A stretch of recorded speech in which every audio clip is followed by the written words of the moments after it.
आपको बता रहा हूं, सुनिए। मान लीजिए आप दिन में 10 घंटे पढ़ते हैं। कितने घंटे पढ़ते हैं? 10 घंटे पढ़ते हैं, ठीक है। या 10 से थोड़ा ज्यादा पढ़ रहे हैं, 12 का एग्जाम्पल ले लेते हैं। अगर जो फ्री है, दिन भर फुर्सत में है ना, सिर्फ पढ़ना ही उनके जीवन का लक्ष्य है, मैं उनकी बात कर रहा हूं, फिर इससे कम पे भी आएंगे।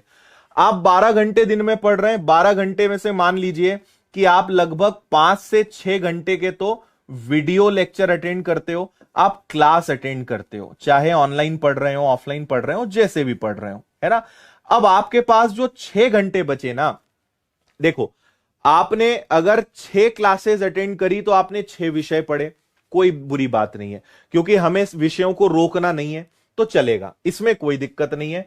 लेकिन इन 6 घंटे में आप केवल 3 से 4 मेन सब्जेक्ट पर ही काम करोगे।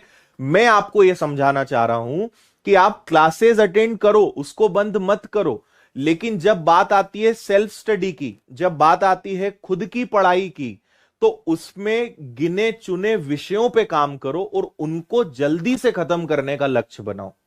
आप 8 के 8 विषय को साथ में लेकर चलोगे, नहीं हो पाएगा, है ना भाई। पहले एक मटकी रखें, फिर दूसरी रखें, फिर तीसरी, चौथी, चलेगा, है ना। पर 8 की 8 एक साथ रख के कोई चलेगा बिना प्रैक्टिस के नहीं बैलेंस बना पाएगा। पहले एक रखोगे, फिर आप बोलोगे हाँ एक तो बैलेंस बन जाता, अब दूसरी रख दो, फिर तीसरी रख दो, फिर 8 क्या 10 हो, 15 हो रखा जाएगा। पहले दिन से नहीं कर सकते ना। पहले दिन से आप साइकिल चलाना नहीं सीख जाओगे, पहले दिन में आप कार चलाना नहीं सीख जाओगे, धीरे धीरे सीखोगे। कुछ कुछ हिस्सों पे पहले आप काम करोगे, तब जाके आप बाकी चीजों पे काम करोगे, ठीक है। तो आपको इन 3 से 4 घंटे जो है, सॉरी, अगले जो आपके 6 घंटे हैं, इस पे 3 से 4 विषयों पे काम करना चाहिए। उसमें एक मैनेजमेंट विषय अवश्य होना चाहिए, मैथ्स का विषय आपका जरूर होना चाहिए, ठीक है। इसके अलावा रीजनिंग तो अनिवार्य है, होना ही चाहिए, क्योंकि सबसे पहले यही खत्म होगा आपका। इसको खत्म करके साइड करो। तो 3-4 विषय को पहले टारगेट बनाओ और आने वाले 15-20 दिन, 1 महीने के अंदर आपका टारगेट होना चाहिए कि इनमें से लगभग सब साफ हो जाए, ठीक।